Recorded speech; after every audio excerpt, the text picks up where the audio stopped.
السلام علیکم دوستو، میں بھی آپ کو ایک کلپ بھی دکھاتا ہوں. میں ٹاک شو دیکھ رہا تھا اور اس میں آپ دیکھیں گے کس طرح ہارون رشید جو ہے وہ انہیں ججوں کو ڈیفینڈ کر رہا ہے کہ جیسے سیکرٹ کاؤز ہوں کہ جی آپ ان کے خلاف بات نہیں کر سکتے، جو مرضی کرتے رہے ہیں، آپ انگلی نہیں اٹھا سکتے. اور اسے یعنی کہ ایسے کہ جیسے جو ججز سیکرٹ کاؤز ہوں. ابھی ہم نے مقدس گائے ہوں، ابھی ہم نے حال ہی میں بھی دیکھا ہے، پاسٹ میں بھی دیکھا. ابھی جیسے جسٹس فرح عرفان جو لاہور ہائی کورٹ کا جج تھا، اس کے کس طرح اس کے پاناما کے اس کے بڑے بڑے اکاؤنٹ اس کے پکڑے گئے جس سے اس نے لنڈن میں پراپرٹیز لی تھی، اور جو وہ ریزائن کر کے بھاگ گیا جب اس کے خلاف انکوائری شروع ہوئی تھی.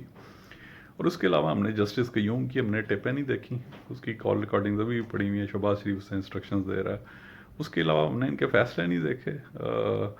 یہ جس طرح جو ہے کرپٹ مافیاز کو، زرداری کو، اس کے اللہ کے اس کے درجنوں کیسز ہیں. ہر کیس میں اس میں اسلام آباد ہائی کورٹ جو ہے ضمانتیں دے رہا ہے. جس طرح اس نے شہباز شریف کو انہوں نے دی، حمزہ شہباز کو، اور پھر جس طرح انہیں ای سی ایل میسیجز انہوں نے نکالا، ان کے ڈیفینیٹلی ان کے بائسڈ اور ون سائیڈڈ ڈیسیژن. اور وہ اپرنٹ اب کسی نے خدا کو دیکھا نہیں، اس نے خدا کو اس کی خدائی سے پہچانا ہے.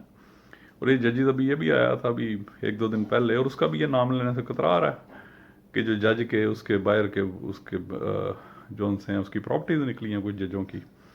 اور وہ بھی آپ کو اخباروں میں نظر آ جائے گا ابھی یہ کرنٹلی. اور یہ وہی جو ہے ہارون رشید ہے. اس نے آپ سے دیکھا تھا ابھی کچھ ہفتوں پہلے اس نے کس طرح ایک پولیس کے آفیسر سے اس نے ٹیلی فون کر کے اسے ہراساں کیا، اس سے بدتمیزی کی، اسے دھمکیاں دیں. انتہائی اس سے غلیظ زبان اس شخص نے استعمال کی، اور جس کی آڈیو ٹیپ جو ہے وہ لیک ہو گئی. اور اس کے اوپر اس بندے نے اپالوجائز بھی نہیں کیا. اور یہ بات ایسے کر رہا ہوتا ہے کہ جیسے عمران خان کا بھی باس ہے کہ عمران خان کو میں نے انسٹرکشنز دی اور یہ اور وہ.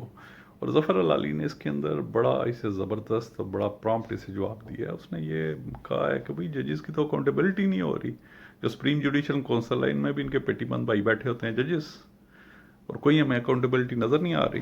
یہ آپ دیکھیے کلپ، بڑا انٹرسٹنگ کلپ ہے. Thank you. لیکن عدالتوں کا معاملہ ہے، ہمیشہ اس میں احتیاط کرنی چاہیے. ہم تو آج بھی احتیاط کریں گے، اس لیے کہ عدالتوں کے بارے میں آپ میڈیا پہ اگر گفتگو کریں تو اس کا مطلب یہ آپ انارکی کو دعوت دے رہے ہیں. ویسے تو سیاستدان ہمارے اس کام میں لگے ہوئے ہیں، اور میڈیا میں بھی جو لاڑکانہ وغیرہ میڈ وغیرہ کی کوریج ہے، میڈیا میں بہت غیر ذمہ داری کے واقعات ہو رہے ہیں. لیکن یہ کہ اس میں جب ججوں کے بارے میں عدلیہ کے بارے، عدلیہ آخری ادارہ ہے. اگر عدلیہ بھی ختم ہو جائے جیسے ہوا تھا جنرل مشرف کے زمانے میں، اور وہ زیر عتاب آ جائے اور ایک جیلی سی عدلیہ آپ کھڑی کر دیں تو بڑی خوفناک صورتحال ہے. ججوں کے بارے میں بات اللہ یہ کہ آپ کے پاس کوئی ثبوت موجود ہو اور وہ اسٹیبلش فیکٹ ہو، اس وقت تک بات نہیں کی. جہاں تک زاہد جی ابراہیم کا تعلق ہے، یہ استعفوں کا ان کا خاندانی ریکارڈ موجود ہے بڑا زبردست. ان کے والد صاحب جج کے عہدے سے مستعفی ہوئے، گورنر کے عہدے سے مستعفی ہوئے، چیف الیکشن کمشنر کے عہدے سے مستعفی ہوئے. نہیں، وہ کب ہوئے؟ اب جی ہوئے تھے الیکشن کے بعد ہوئے. جی الیکشن کے بعد ہوئے. الیکشن میں کام نہیں کر سکے تھے اس لیے کہ ان کی عمر سے احترام تو ان کا بہت تھا، احترام تو ان کا بہت تھا. نہیں، وہ تو جسٹس کیانی کو انہوں نے ثبوت کر دیا تھا، ان کی طبیعت ناساز تھی، وہ وہاں رہے. پھر ایک دن جنرل کیانی کو انہوں نے فون کیا کہ میرے گھر پہ حملہ ہو گیا. انہوں نے وہاں سندھ رینجرز کے چیف کو کیا. اب جب آدمی بھیجے وہاں پہ تو وہ جماعت اسلامی کی کچھ خواتین تھیں اور بچے تھے جو احتجاج کر رہے تھے. دھاندلی تو ہم نے کی تھی، کوئی ڈاؤٹ نہیں. مطلب ان کی عمر اتنی زیادہ، ان کا احترام تو بہت تھا. تو لیا کیوں؟ تو یہ عہدہ لینا نہیں چاہیے تھا. یہ بھی ایک کوشچن. تو یہ ان کے بارے میں بھی سرکاری لوگوں نے ذمہ داری سے مجھے کہا ہے کہ ہم انہیں فارغ کر رہے تھے، ہم نے فیصلہ کر لیا تھا. انہوں نے موقع سے فائدہ اٹھایا اور استعفیٰ دے دیا. اب نہیں معلوم کہ بات درست ہے یا نہیں، یہ سرکاری حلقوں کا موقف ہے، مگر ذمہ دار لوگوں نے مجھ سے کہا، کسی آرے غارے نے نہیں کہا.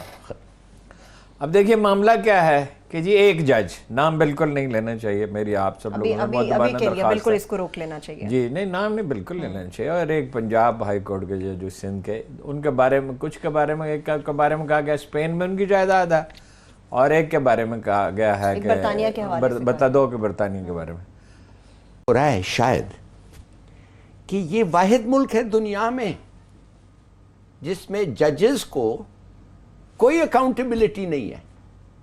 یہ جو ہم کہتے ہیں نا کہ عوام ہے سر چشمہ، جی جی جی جی جی جی، تو عوام تو ان کو نہیں نکال سکتی، پارلیمنٹ ان کو نہیں نکال سکتا. آپ مجھے بتائیں ان کو اپوائنٹ کون کرتا ہے؟ خود اپوائنٹ کرتے ہیں ججز. ایک chief justice of Pakistan, 2 supreme court ججز اور سینئر موسٹ ججز آف دا ہائی کورٹ, وہ ان کو اپوائنٹ کرتے ہیں. ان کو کون نکال سکتا ہے؟ پارلیمنٹ نہیں نکال سکتی, عوام نہیں نکال سکتی, صرف سپریم جوڈیشل کاؤنسل بیٹھ کے ان کو نکال سکتا ہے. ان ادر ورڈز ججز کو اپوائنٹ کرتے ہیں, ججز کو جج کرتے ہیں, ججز کو امپیچ کرتے ہیں. یہ ٹھیک ہے, آپ بالکل یہ کسی ملک میں نہیں ہے. امریکہ میں آپ آ جائیں تو پریزیڈنٹ نامینیٹ کرتا ہے, سینٹ جو ہے کنفرم کرتی ہے, ہاؤس آف ریپرزینٹیٹیوز جو ہے ان کو امپیچ کرتا ہے, اور اکاؤنٹیبل بھی ہوتا ہے. ادھر تو کوئی اکاؤنٹیبلٹی نہیں ہے. تو اب میں آپ سے یہ پوچھنا چاہتا ہوں کہ اگر کوئی آ کے کہتا ہے, اگر ان کے پاس ثبوت ہے بالکل, اور اگر ثبوت نہیں ہے تو یہ بات کیوں اٹھاتا؟ اور لا منسٹر صاحب کو یہ ذمہ داری ان کی ہوتی ہے. ان کے بارے میں تو ہم ڈسکس کر سکتے ہیں, ہم ججز کے بارے میں نہیں, مگر ان کے بارے میں لا منسٹر صاحب نے ابراہیم صاحب کو, جو ان کے فخر الدین کے بیٹے ہیں, ان کو اس لیے نہیں کیا کہ وہ سوچ رہے تھے لیک ہو جائے گا. چلو ٹھیک ہے, اگر آپ سمجھتے ہیں لیک ہو جائے گا. آئی ڈونٹ انڈرسٹینڈ, لیک ہو کے کیا ہوگا؟ اگر لیک ہو گیا تو کیا ہوتا؟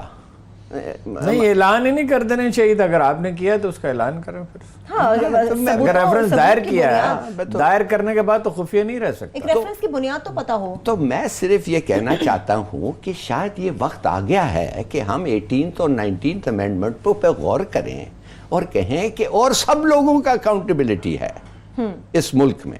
عوام کسی کو بھی نکال سکتی ہے اور کسی کو بھی بنا سکتی ہے, مگر ان کا نہیں. کیوں؟